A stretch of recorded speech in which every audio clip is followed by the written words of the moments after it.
You guys are the best. Thank you for all being here. And my daughter says that I rip off her homework for the last couple of weeks. This is good. It'll be good review. I want to thank everybody for getting this lecture together. We had a little printing problem at the house. I brought it in, didn't get through it all, and I ran back and forth a few times before the early service, which is always good for your heart rate, just to get your heart rate up before you do Eucharist. It's a warming up. And then I was halfway through the copying when I had to run out, and so James, I suspect, went and dropped the lecture notes in the vesting room, which made Imogen's errand of going to find the lecture notes interesting for her. So everybody has worked together today, and I'm so grateful for everybody. So I want to, what we're going to be doing is we're going to be doing a kind of move on what is art a Christian response. And as I was preparing this lecture, I decided that we would split it into parts because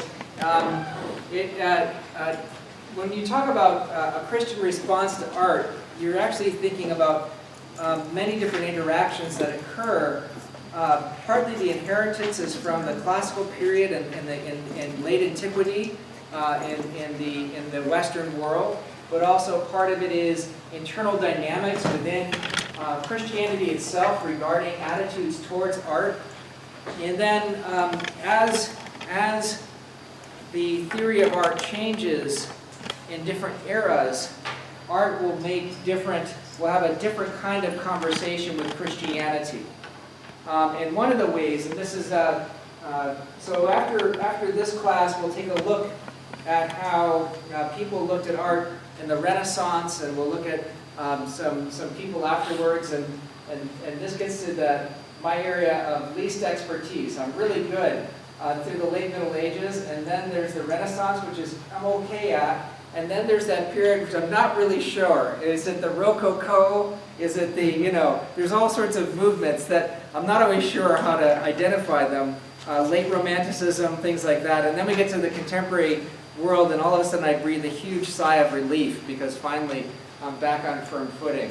So when I took art history in high school, I didn't do well in that period, and my answer for anything I could not immediately identify as a Renaissance master was Rococo. Mostly because I just like writing out Rococo, just having fun. Sounds like something you could order at Starbucks, doesn't it? Just like, I'll have a Rococo. So we're going to look, though, at different ways in which Christian thoughts have interacted with these different periods, because one of the arguments that I'm going to be making in this whole class is that our understanding of art evolves and changes. And it's layered by not only acts of appropriation in which religious people have adopted to the surrounding culture, but also moments in which there's been moments of correlation, but also moments of antagonism. James Elkins, who's at the museum school in Chicago, has written a book on religion and contemporary art, in which he says the fundamental understanding of contemporary art is that it has an antagonistic relationship with religion. And until you understand that, you really don't understand contemporary art. Now, I disagree with that, and I'll show you eventually why that, why even though he's got a highfalutin position, he's completely wrong, which is so exciting for me to say. But we'll get there. So I wanted to begin by saying something very broadly to give you a kind of sense of helpful disorientation, as it were, to say that art always has, it assumes a social context. It assumes a kind of place in which people are operating, in which there are pressures, in which there are movements, in which there are class divisions, often divisions between insiders and outsiders. And art always seems to try to make a connection. It tries to create a dialogue, and often it tries to make an address. And so I picked this one. This is from Sandra Damara. This is The New Worshippers, and it was done in 2007 as part of the Museum of Modern Art in New York City. One of the great delights of my life in the last week is MoMA put all of its exhibits online so I could search them. And this is something she did. She's Peruvian.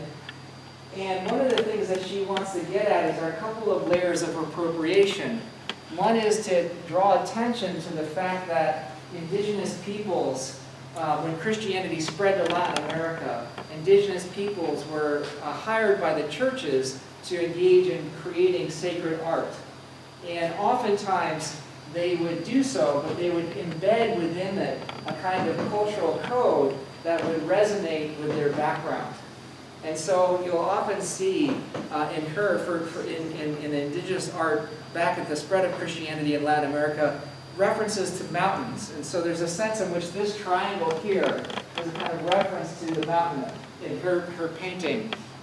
And it's meant to kind of convey this sense of someone who has forced themselves to kind of do what other people would see as the accepted standards and practices of art. And also what's going on here is she's created a place of veneration in a museum space, so that this person is worshiping in a museum. And that's meant to also suggest that museums have become the cathedrals of our age. There's a big book on this that talks about how museums in some ways are ritual schools. You know, you're taught to enter a museum and to be quiet. You ever notice that museums are like churches? You never speak to people loudly in museums. Why is that? Are the pictures going to be upset? No. Usually it's not going to interfere with anybody else's experience, but there's this belief that the experience of art is sacred. And so she wants to kind of twist and give us a little slant on things to see that this veneration, this experience of worship is now happening no longer in the church, but anywhere, but primarily in museums. Another example, and here I'm just giving you some examples of the context, of the dialogue, of the ways in which you make connections, you cross boundaries. All of these things are part of what art does. This person is Warlampur Gina Jepalt Jari. He was discovered, he's a West Australian who has a high standing in his culture, and he was discovered, so to speak, by the art world at around 2012. He had a major exhibit.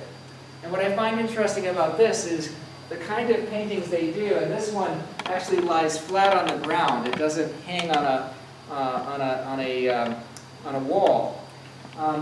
These are meticulous little dots that are placed along on a red background, and they're kind of raised a little bit. The paint actually has a kind of braille-like feel to it. And the purpose of these are actually to be kind of memory devices for indigenous peoples to tell stories of their origin. It's a deep knowledge that's being conveyed here. And the fact that you can understand it, the fact that you and I, only a select few can negotiate that and get the true meaning, is an example to us about what it means to convey art or to receive art, to see it. It also makes a really powerful point about what is the spirituality of a piece in our day. In a sense, whatever you and I see in this, and I see it as kind of an elaborate kind of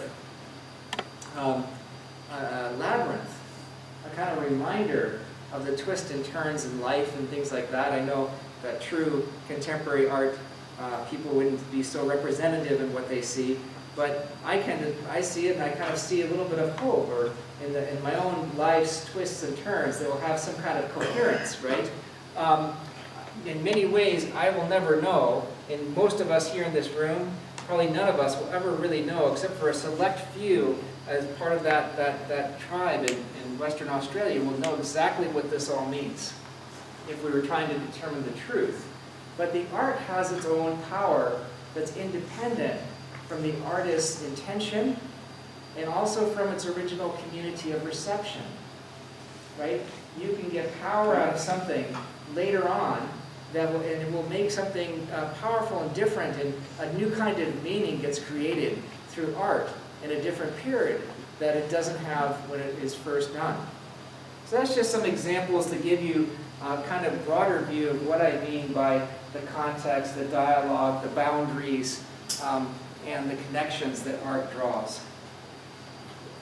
So stepping back, let's just jump all the way back. So many of the early Christians interacted with some deep understanding of art, and I have, as you know, the lecture notes, and what I'm going to do is actually go into some excerpts from Plato's Republic, Book 10, and I'm going to go into some excerpts from Aristotle's Poetics, and I'm going to go into some excerpts from Dio or Chrysostom's Olympic Discourse, just to give you an idea. So Plato is someone who gives us a very influential theory of art. It's one that did probably influence Christians for a while. And his theory was that art was kind of inherently decadent. And by that I mean when you get to Book 10 of Plato's Republic, there's this moment in which Socrates and his primary interlocutor, who's Glaucon, have gone a long way to deciding what will be the ideal state. And Socrates creates this idea of justice as the right proportion people have in a state. When you have the right people ruling and governing with true authority and intelligence, and then the lower classes, the people who are moved by will or desire, they actually obey the elite. It's a kind of aristocracy. And while you and I probably might rail against that, it's actually an interesting mirror of how Plato sees the soul. Plato saw the soul as properly ruled by reason, and it was a tripartite soul. So you had reasons, and you had kind of will and passions, and then you had desires, kind of basic desires that you and I have. And so what happens when the soul gets out of order is usually a passion gets ahead of its reason. And you and I have enough empirical experience of that to know that's a pretty persuasive argument on some level or not. But when it comes to art, Plato realizes that the ideal state has to be one in which art doesn't have pride of place. In fact, the artist would be banished from the ideal kingdom. And why is that? Well, he gives three basic arguments. Artists only know the images, and images are created. They don't know the truth behind the images. They don't know the true forms of life. They don't know how to reach for something higher. Art excites the lower motivations and desires of the soul.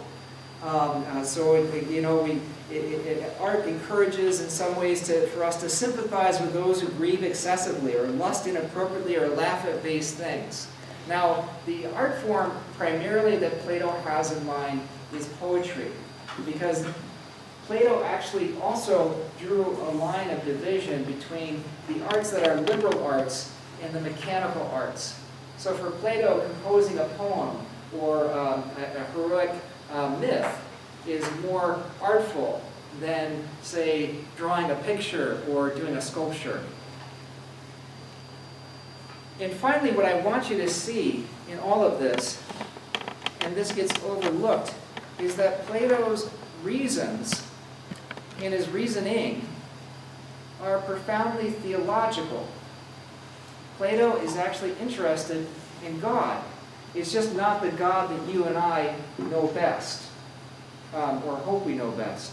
And so to see that, I'm just going to have you read a piece of this, and I hope it comes in. So I'm on page 2. This is Socrates speaking to Glaucon. Beds then are of three kinds. There are three artists who superintend them. There's God, who makes the form of the bed, the perfect form of the bed, and then there's the maker of the bed, the person who can make a bed, and this is the kind of bed you lie on.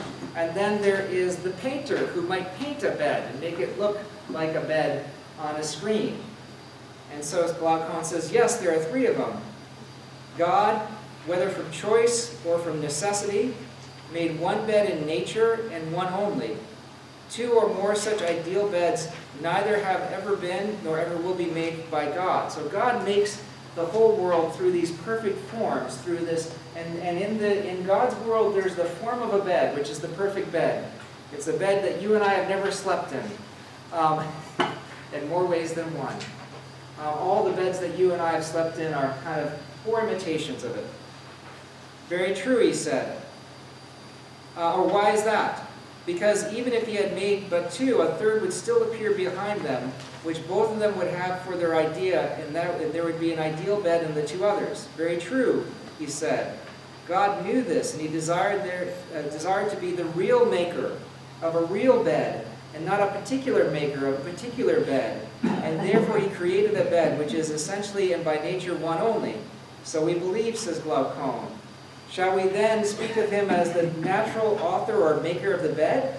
Yes, he replied, inasmuch as by the natural procession of creation, he is the author of this and of all other things. And what shall we say of the carpenter? Is he not also the maker of the bed? Yes, says Glaucon, but would you call the painter a creator or maker? Certainly not. Yet if he is not the maker, what is he in relation to the bed? I think, he said, that we may fairly designate him as the imitator of that which the others make. Good, I said. Then you call him who is third in the descent from the nature an imitator.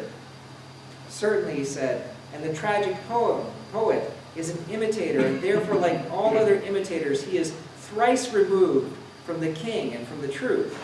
That appears to be so. Then what about the imitator? Then about the imitator we are agreed. And what about the painter? I would like to know whether he may be thought to imitate that which originally exists in nature, only the creations of artists. The latter, says Glaucon. As they are or as they appear, you still have to determine this. What do you mean? I mean that you may look at a bed from different points of view, obliquely or directly or from any other point of view, and the bed will appear different, but there is no difference in reality, the same of all things. Yes, he said, the difference is only apparent. Now let me ask you another question. What is the art of painting designed to be? An imitation of things as they are, or as they appear, of appearance or reality? Of appearance. Then the imitator, I said, this is Socrates, is a long way off the truth, and can do all things because he lightly touches on a small part of them, and that part an image. For example, a painter will paint a cobbler, a carpenter, or any other artist, though he knows nothing of their arts. And if he is a good artist, he may deceive children or simple persons when he shows them his picture of a carpenter from a distance, and they will fancy that they are looking at a real carpenter. So there you have Plato's theory about art. The artists are problematic because they draw you away from the truth. They excite the emotions. They upset the natural state of things, and they shouldn't be trusted. And this was incredibly persuasive, despite the fact that Plato seems to have been surrounded by art while he was making all of these pronouncements, which is a reminder to us that people who have theories of art are not necessarily all to be trusted. Because people will come up with a theory of art, and it'll be influential, and everyone will say, yes, art is decadent. And then they'll walk along the seashore and see this beautiful sculpture of Poseidon. I think it may be Poseidon. I always confuse my Greek and Roman deities. So another person who actually came up with a very different look at art in the classical period is Aristotle. And this he did in his Poetics. And Aristotle is the first great philosopher, in a sense, who took embodied existence non-reactively. He thought it was okay that we are human beings. And he thought it was okay that we inherited bodies. And Aristotle never wrote anything down. All that we have of Aristotle are lecture notes that were taken carefully by students. And so he comes across differently. But the major point that Aristotle makes about art is that artistic creativity, which he calls poiesis, is equal to intellectual and practical activity. It's just as important as doing higher math or knowing what is right, and it's just as important as learning how to build a bed.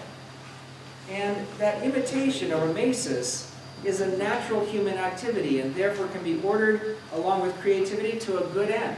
In other words, we all naturally are creative. We're all makers. We're all naturally imitative when we make things. We're going to draw pictures, and people, the first thing you'll say, even if you're dealing with the most contemporary artists, is, what are you drawing? What does it look like? Right? And Aristotle says, well, that can all be used to a kind of perfect end. You can devote art to good ends. You can imitate nobler people in art and have them, avoid baser people in art. And so this is what he wrote. I'm going to just go through it quickly because it's so clear but beautiful.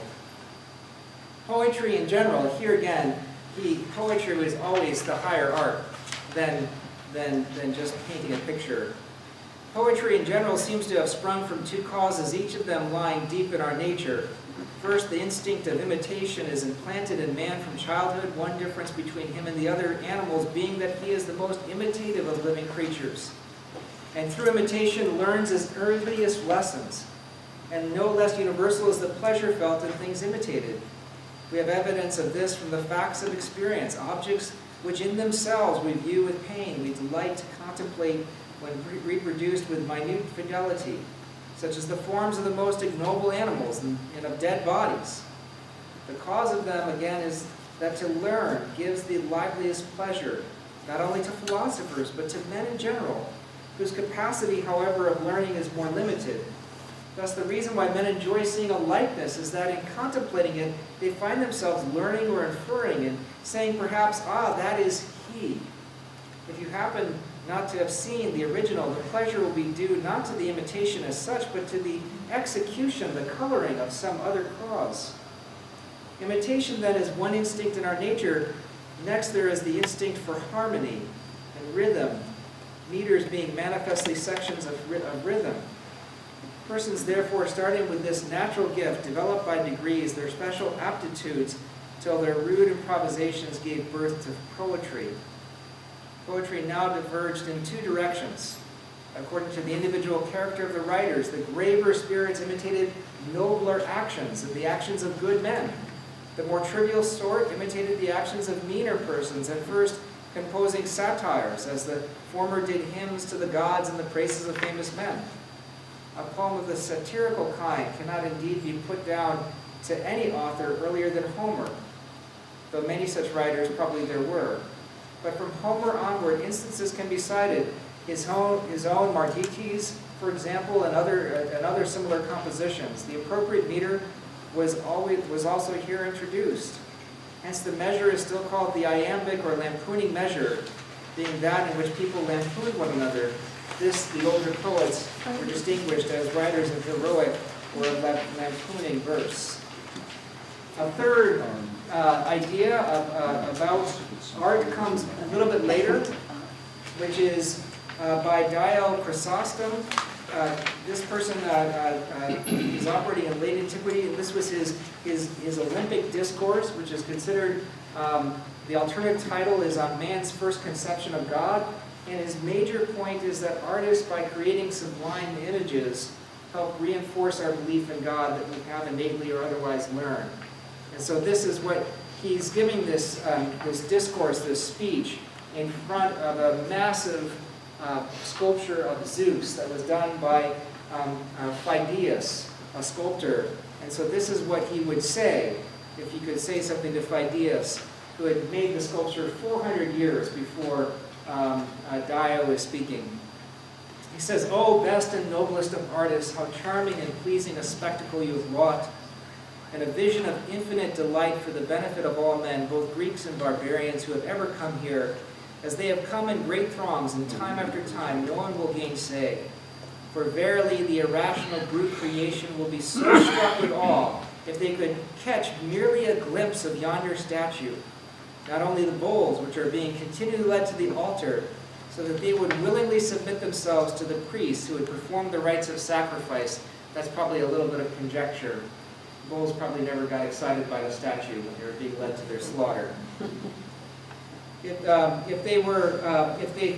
so, they would be giving some pleasure to the god. But eagles too, and horses and lions, so that they would subdue their untamed and savage spirits and preserve perfect quiet, delighted by the vision. And of men Whoever is sore distressed in soul, having in the course of his life drained the cup of many misfortunes and griefs, nor ever winning sweet sleep, even this man, methinks, if he stood before this image, would forget all the terrors and hardships that fall to our human lot. Such a wondrous vision did you devise and fashion, one in very truth, a charmer of grief and anger, that from men all the remembrance of their ills could loose. Beautiful words. So you see there's three basic understandings of art. I'm sure there are more, but these are the big theories. You have Plato, who says that art encourages decadence because we tend to kind of lower our sights and lower our understanding of truth. We tend to get out of hand emotionally, and our passions get crazy. Just look at how artists behave. And then you have Aristotle, who says, well, art is kind of neutral. It can be used for good ends or bad ends. It's a kind of natural ability that we have inside of us. And then you have Chrysostom, who basically saw, Chrysostom being Greek for golden-mouthed, right? Which is also the name of a Christian saint, John of Chrysostom. And Dio, who says basically that art can be used to give us an idea of God, right? So art encourages us to see God better. It's not perfect. It's not to be confused. No one is going to confuse the statue of Zeus with Zeus himself, but you can get an idea. So that's classical antiquity. That only took half an hour, but we can roll through it. Any questions before I continue? Eric? Just to throw something into the mix, to give Plato his due, it seems that his chief concern was with the art of tragic drama, which we think of today as some of the greatest works ever written. But his deepest objection was that it was showing on the stage the worst that human beings can do and be. Yeah. And that this was not a way to educate people. Mary Renault's written a marvelous novel called The Mask of Apollo, in which an actor tries to understand Plato. And when Plato says we should only have dramas about good people doing good things, and a long silence falls and the actor says, wouldn't that be awfully dull? Well, that's the problem. Yes, and one of the things that I love about Book 10 is there's this philosopher I know, Jeffrey Stout, and he says certain books are self-consuming. But that he means that they start an argument at the beginning of the book, and by the end of the book, they actually refute the argument they began to do, right? And so Book 10, most art historians actually talk about these ideas because you can see them setting in motion how people think about art, and you have to cover it. But then right after Book 10, right after the part I just quoted to you, there's this move where Plato's Socrates says, let me tell you a dramatic narrative of the myth of Ur.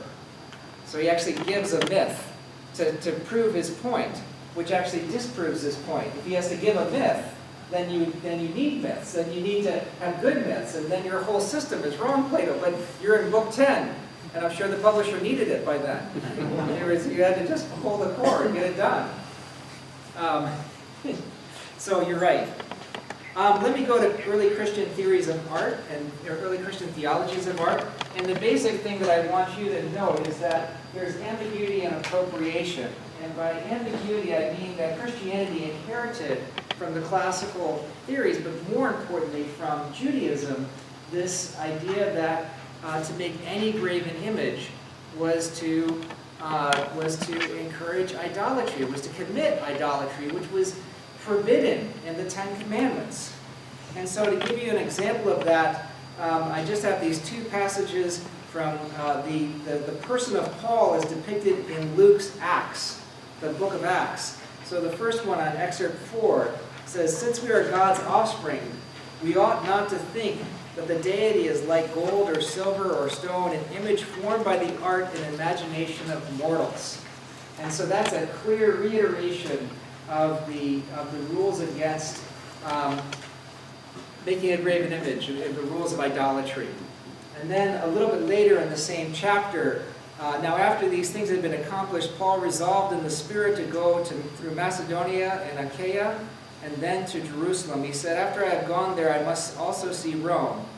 He also sent 2 of his helpers, Timothy and Erastus, to Macedonia, while he himself stayed for some time longer in Asia. And about that time, no little disturbance broke out concerning the way, which is what the Christians called themselves. A man named Demetrius, a silversmith who made silver shrines to Artemis, brought no little business to the artisans. These he gathered together with the workers of the same trade and said, men, you know that we get our wealth from this business.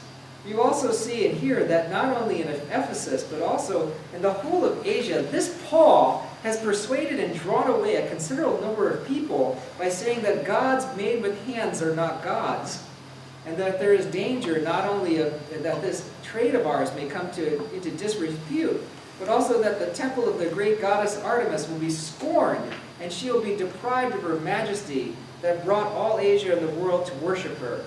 When they heard this, they were enraged and shouted, great is Artemis of the Ephesians. So what's happening there? You see a reiteration of the Jewish forbidding of a graven image, and it's being used and recast as part of the missionary proclamation of the church. So that's one view of art that you can find in the New Testament. However, in other sections of both the Old and New Testament, art making is viewed favorably. So you have Hebrews 11:10. We don't know who the author of Hebrews is. For he looked to the city that has foundations, whose architect and builder is God. A very positive view of God as an architect and builder. Or then in Isaiah, yet, O Lord, you are the Father, we are the clay, and you are the potter. We are all the work of your hand. God is like an artist. That's one of the great attributes you can give to God. And then, of course, in 2 Timothy, in a large house, there are utensils not only of gold and silver, but also of wood and clay, some for special use and some for ordinary. And that's a more neutral view of art. And believe it or not, St. Origen picks up on that and weaves this whole thing about learning about the idea of ourselves as clay, being fashioned by God for good or for ill. So what you have, and then finally, I forgot to put that up there. Still others see Jesus as the image or artistic reflection of a sort of the Father. So in Colossians you have, he is the image of the invisible God, the firstborn of all creation. So what you have are different views. You have the kind of negative view, you have a more positive view, and then you have this exalted view of art. Because using that term image was a loaded term in the classical world. When you would talk about something being the image of another thing, it usually meant it was lower than that thing. But instead, Jesus as the image of God is actually seen as co-equal to God. And so you have that ambiguity. But then you also have, almost from the 2nd century on, you have the beginnings of Christian appropriation. So this is an incredibly common image in late antiquity that resembles Roman pastoral images. So and it's the image of the shepherd. And the interesting thing with this is it's found in a catacomb, an early Christian catacomb, and it's been used, appropriated by Christians to make a different spiritual point than had been made. Now what's fascinating about this one is you see little horns here. The Good Shepherd is actually saving a goat. So it's a bit of a twist on the Gospels, right?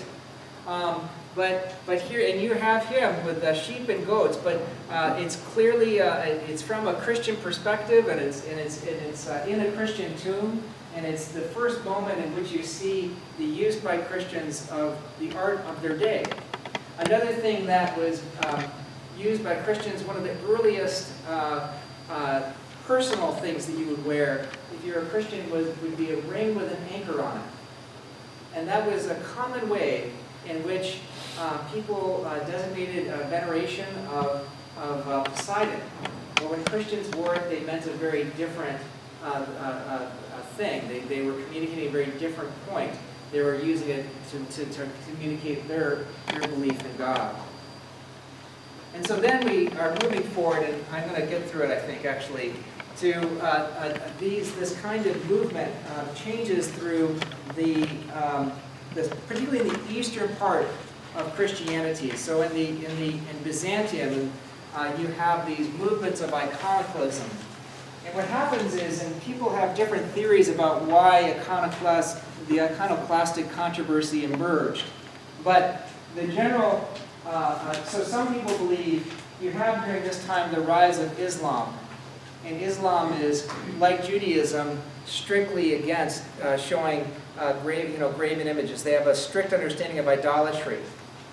And so what some have suspected is that there could be, within Eastern Christianity, a kind of adoption of that in its movements and its antipathy towards iconography and towards any kind of sacred art. Also, some have argued when you see the internal debates about it, it's a debate over the inheritance that Christians have of Judaism. And a final one that is often mentioned is there are people who believe that the kind of run of sacred art had become so widespread that it became kind of, there was kind of a collapse in the market in terms of everybody's idea of what art should do. So in other words, when everybody has a little personal icon in which they all have it, there's a sense in which you begin to think none of this is actually going to get us any closer to God. And so I've used an example here from Hagia Irene, or Irene. This is Irene is not a person, but it means holy peace. And this is one of it's in Istanbul, Turkey, and it's one of the extant examples of iconoclasm. So when this was originally painted, there was a beautiful picture of the Virgin and child Jesus. Virgin Mary and a child Jesus. And then what happens with iconoclasm is they painted it over and they put this cross in place of it. And virtually every icon that existed in Byzantium was destroyed. All that we know of icons come from a single monastery in Egypt, in the Sinai Desert. And that's what we have as an example. There were two major iconoclastic movements, one from 726 to 787, and that was settled by St. John of Damascus, but also the Council of Nicaea. And then there was another one that came out and burned pretty brightly. So this gave rise to people who wanted to defend the use of art within Christianity. And these were known as the iconophiles, people who like icons is what it's Greek for, or the iconodoules, which means people who revere or serve icons. What I'm going to do is I've got 2 pages to read, and I'll just do it. One is from St. John of Damascus, his Apologia, for those who decry holy images, on page 5. And this piece I've got and I took out is, this is known, the Second Council of Nicaea, which is the 7th of 8 ecumenical councils in the Church's life. This is known as the triumph of orthodoxy, and so this is a depiction of that. But this is what John wrote. He basically grounded all of our art as Christians as in some ways a continuation of the incarnation of Christ. In other words, when we engage in any kind of artistic practice, we continually give rise to the witness that Christians bear that God became human in all of the particularity of being human, and that all of our experience is to be transformed by God, everything that happens to us. So I'll just read it. I'll skip the Second Council of Nicaea, but it's beautiful. When the invisible one becomes visible to flesh, you then draw a likeness of his form. When he who is a pure spirit without form or limit, immeasurable in the boundlessness of his own nature, existing as God, takes upon himself the form of a servant in substance and in stature and a body of flesh, then you may draw his likeness and show it to be anyone willing to contemplate it. Depict his ineffable condensation, his virginal birth, his baptism in the Jordan, his transfiguration on Tabor, his all-powerful sufferings, his death and miracles, the proofs of his Godhead, the deeds which he worked in the flesh through divine power, his saving cross, his sepulchre and resurrection and ascent into heaven. Give it all the endurance of engraving and color. Have no fear or anxiety. Worship is not all of the same kind. Abraham worshipped the sons of Emor, impious men in ignorance of God, when he bought the double cave for a tomb. Jacob worshipped his brother Esau and Pharaoh, the Egyptian, but on the point of his staff. He worshipped, he did not adore. Joshua and Daniel worshipped an angel of God. They did not adore him. The worship of latria is one thing. The worship which is given to merit another. And that's the key moment there. Latria means the worship is true veneration. And the worship which is given to merit, the reverence we have, is another kind of adoration.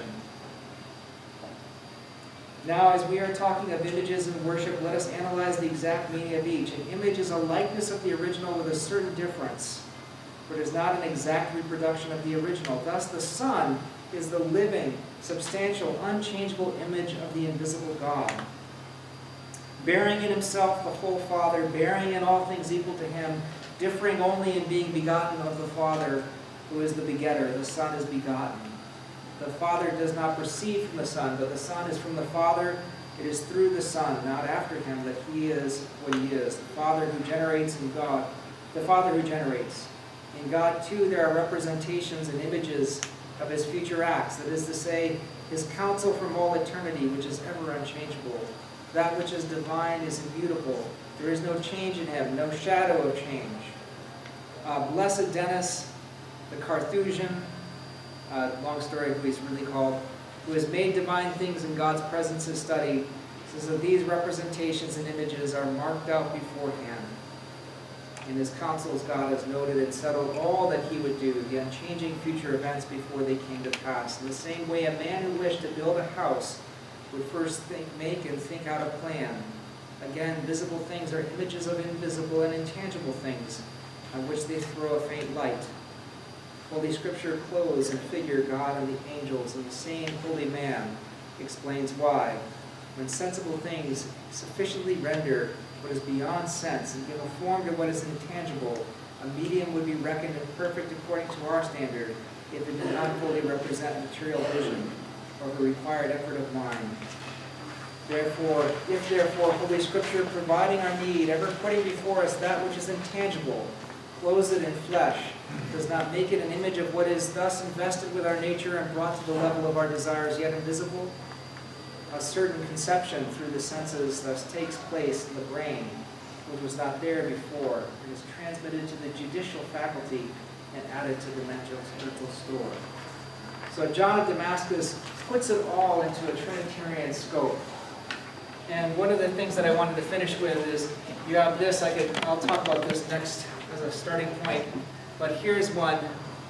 Mary just got installed at St. Paul's Cathedral. It's by Bill Viola, who is a video artist, and this is meant to be a kind of pietà that's living, so that you and I can see all the ways in which Mary still mourns and loves the Christ in all of us. Thank you, guys. Sorry for the download. Was that too much? You doing okay? All right. We'll see you next week.